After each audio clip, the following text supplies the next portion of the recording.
The contractors making the absolute most money in June aren't spending a single dollar on Google Ads. I mean, I know it sounds kind of crazy to anyone stuck in the day-to-day grind. Totally. But welcome to this deep dive. If you're listening right now, you are getting an exclusive behind-the-scenes look at how we operate here at the Atrium team. Yeah, we're basically pulling back the curtain on our internal strategy discussions today. Right, sharing exactly how we act as a growth partner for contractors and, design-focused businesses. Because it's not just about standard marketing. Exactly. Because our goal at Atrium is, well, it's never just about getting you more leads. Like, anybody can turn on a lead faucet if they're willing to set enough cash on fire. Oh, absolutely. Our focus is on getting you better projects, right? Yeah. And building the actual systems that create predictable, steady work year-round. Okay, let's unpack this. Because today's mission is really all about breaking that exhausting feast or famine cycle that home service businesses face. Especially in chimney and masonry, Yeah. Oh, for sure. Every single year, it's the same thing. We want to help you stop waking up in the morning, staring at the dispatch board, and just asking, why isn't the phone ringing today? That's the worst feeling. It really is. So let's look at the reality of the situation here. We've been seeing this exact pattern a lot lately when we audit new clients. May hits, the heat season is officially over, and the emergency calls they completely dry up. It happens like clockwork. I mean, the adrenaline of the winter rush vanishes. And what is endlessly fascinating to watch is the instinctual reaction from the business owners. They freak out. Oh, most contractors immediately panic. Their gut reaction is to call us and say, the phone is quiet, we need to quadruple our Google Ads budget right now to force the phone to ring. Right, they treat it like a volume problem. Exactly. Like if they just shove more money into the machine, it'll work. They just want to throw money at the algorithm and pray it spits out a customer, basically. Yeah, but from our perspective, when we actually look under the hood of these businesses, we have to sit them down and explain that this isn't just a slow season issue. Right. Like they aren't suffering because it's spring. They are suffering because they have a really deep structural vulnerability in their business model. They're trying to harvest demand that simply doesn't exist at that moment. I'm going to play devil's advocate for a second, though. Sure, go for it. If a chimney contractor makes an absolute killing from September to February, isn't a slow spring just kind of the cost of doing business in a seasonal industry? Like, why is that a structural flaw? Well, because of the concentration of risk. When over 90% of a company's revenue is coming strictly from residential weather-dependent work, you aren't running a predictable business. You are completely at the mercy of the thermometer. Yeah. That makes sense. We look for very specific red flags internally during our audits. Like, does every single spring create this identical panic? Do the estimates just drop off a cliff after winter? Which they usually do. Right. And if those things are happening, and the owner has absolutely no active relationships with commercial property managers or facility directors, we tell them straight up, you do not have a marketing problem. You have a structural diversification problem. Andre Romero, one of our teammates here, actually brought up a great analogy when we were reviewing client campaigns last week. Oh, the solar panel one. Yes. Relying solely on residential calls is basically like powering your house with a single solar panel, but refusing to buy a battery. It's so true. Right. When the sun is shining, when it's winter and everyone's chimney is acting up, you have more power than you know what to do with. You're actually turning down jobs. Because you're booked out for weeks. Exactly. But the absolute second the sun goes down, the lights go out. You have zero stored energy. Yeah. Our most successful clients at Atrium, the ones who actually scale without that seasonal panic, they aren't waiting for the sun to come back out. They've built an entirely different grid to draw from, and that grid is commercial work. Right. I love that analogy so much because the sun is entirely unpredictable, but the grid is always there, if you build the infrastructure to connect to it. But this brings up a really huge point of friction. I hear this from new clients constantly. They'll say, okay, fine, I want commercial work. Let's just run a commercial promo in May to fill the schedule. Oh, yeah, we hear that all the time. And then they get furious when it doesn't work. Why doesn't that work? Because they completely misunderstand the timeline of B2B purchasing. What's fascinating here is that this timeline mismatch is actually the hidden opportunity that so many of your competitors are totally blind to. Okay, explain that. So a residential homeowner operates on a jet ski. They notice a leak, they do a quick Google search, and they book a level 2 residential inspection for like Tuesday. And just to clarify for anyone listening who isn't entirely in the weeds on this, a standard level 2 residential inspection is basically just a quick visual and video scan. You're running a camera up a flue to check for cracks, maybe because the homeowner's trying to close on a house or they had a small chimney fire. It's highly transactional. It closes in days. Exactly. The jet ski can turn on a dime. Yeah. But a commercial flue repair project for an apartment complex or a hospital, that is a massive cargo ship. Oh, yeah. A whole different beast. It takes weeks, sometimes months, just to turn the wheel. Have to go through safety committees, capital expenditure reviews, board approvals. Wow. Yeah. So while residential-focused contractors are sitting idle in May, staring at their phones and stressing, facility directors are actively planning their maintenance budgets for projects that won't even start until October. Okay, wait. I have to push back on this because every time I talk to a contractor who has, dabbled in commercial work, they tell me it's a complete waste of time. Really? Yeah. They say it's just a race to the bottom. They say, why should I spend months trying to court a property manager when they're just going to give the contract to some guy with a truck who undercuts my bid by 40%? Is that not true? It is absolutely a misconception. I mean, it's only a race to the bottom if you're terrible at positioning. Okay, fair. Let's think about the psychology of the buyer here. When a homeowner hires you, they're spending their own money trying to fix a problem as quickly and cheaply as possible. Sure. But when a facility director hires you, they're spending someone else's money. Their primary motivation is not saving the building owner a few $100. Their primary motivation is protecting their own job and managing massive liabilities. It's the ultimate CYA cover Precisely. If a property manager hires a cheap, unvetted contractor to fix a commercial boiler stack, and that stack fails in January, the building loses heat, the tenants sue, and the property manager gets fired. They are terrified of that scenario. They really are. They're managing risk. They are looking for a contractor who communicates flawlessly, who documents every single finding, and who absolutely will not create a warranty nightmare down the line. Which is where the certifications come in. Exactly.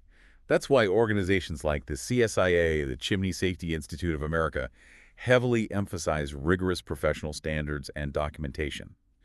A smart facility manager relies on those specific CSIA compliance details to defend their hiring decision to the board. Like, hey, I hired them because they had the strictest compliance. It makes total sense. Yeah, it's an insurance policy for their job. So if standard residential marketing, the quick Google ads, the local service ads, if that won't win these long cycle commercial contracts, how do we actually fix this? Because this is where the Atrium approach really deviates from what a standard marketing agency will tell you to do. Right. It deviates because we have to shift the mindset from running reactive marketing campaigns to building proactive business infrastructure. Yeah, Andy Romero always talks about this. Systems over campaigns. You cannot just run a promo for B2B commercial contracts. It requires a completely different architecture. And Diego mentioned this in our strategy huddle yesterday, too. He said we have to build systems that prove competence before the buyer ever even speaks to us. Oh. Here's where it gets really interesting. The way we do this internally, like the exact playbook we use to transition a contractor from residential panic to a commercial stronghold, it really boils down to 4 key pillars. Let's explore how this actually works. It starts with absolute budget clarity. And we don't mean just looking at your bank account occasionally. No, not at all. This means knowing, down to the dollar, the mathematical gap in your slow season. You need to know your baseline overhead to keep your crews fully operational when the weather is mild. Right. You can't just tell us, I want commercial jobs. That's a wish. You need to say, my overhead is X, so I need exactly $50,000 in commercial recurring revenue by June to break even without a single homeowner calling. You have to define the gap before you can build a bridge over it. Exactly. Once we have that map, we have to fundamentally change the contractor's relationship with lead volume. We have to prioritize job quality over quantity. Which is hard for a lot of guys. Yeah. It's a massive psychological hurdle. For guys who pride themselves on grinding out 10 residential sweeps a day, they feel like if the trucks aren't moving to 5 different houses, they aren't working. It's a huge hurdle, but it's essential. The mechanics of a commercial job are entirely different.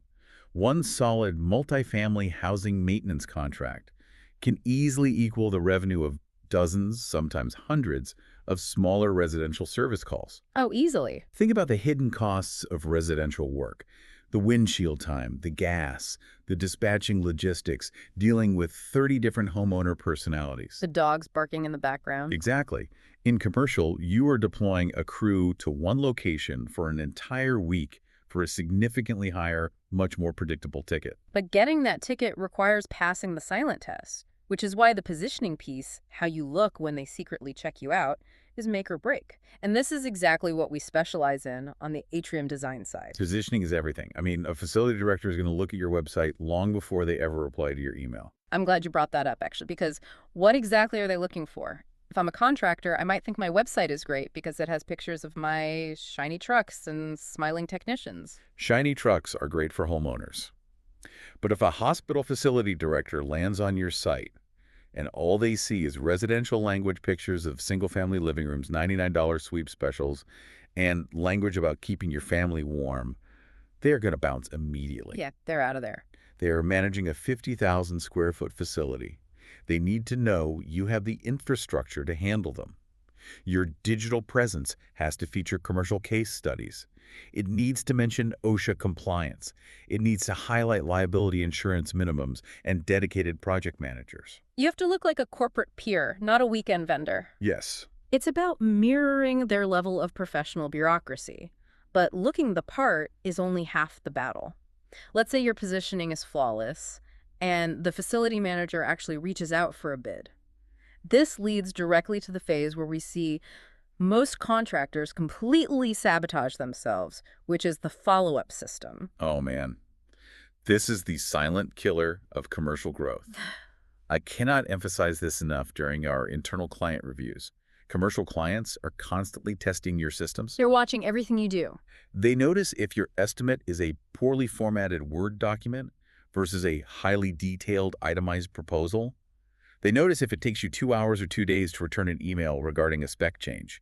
The tragic reality is that a massive percentage of commercial jobs are lost after the estimate is delivered, simply because the contractor's follow-up was chaotic. They just send the quote into the void, cross their fingers, and wait for the phone to ring. Exactly. And in a B2B environment where the sales cycle is months long, a lack of systematic consistency is fatal. We look at a lot of industry research to back this up, and data from Think with Google on B2B buying cycles repeatedly shows that purchasing decisions heavily reward businesses that maintain rapid, consistent communication throughout long deliberation periods. Wow, so consistency actually wins the job. Yes. Yeah. The facility manager is assuming that however you behave during the bidding process is exactly how you will behave on the job site. If your communication is sloppy now, they assume your safety protocols will be sloppy later. It's basically a month-long job interview. It really is. But I want to get hyper-practical here because I can hear a listener asking, okay, I get it, I need to be professional and follow up, but how do I actually reach these people in the first place? Do I just blast an email to info@localhospital.com and hope someone forwards it? Absolutely not. This raises an important question, actually, and it's a very common failure point we have to coach clients out of. They expect instant gratification from the wrong actions. They'll send 3 generic emails to a generic inbox, and when they don't have a signed $500,000 contract by Friday, they throw their hands up and declare, commercial doesn't work in my market.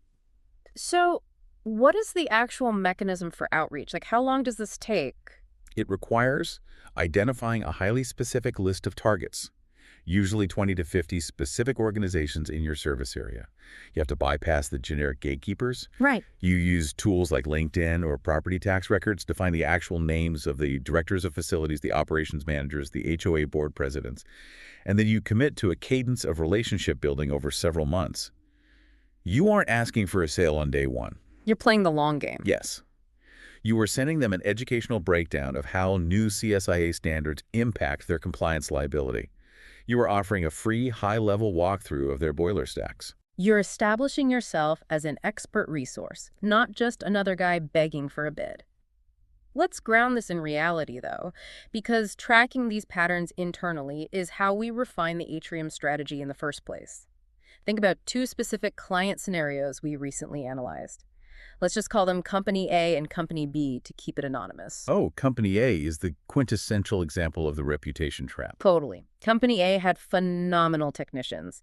They had hundreds of glowing 5-star reviews from local homeowners. From the outside, looking at their Google profile, they looked untouchable. But behind the scenes. But behind the scenes, they had absolutely zero commercial presence. If it was a mild winter and a warm spring, they starved.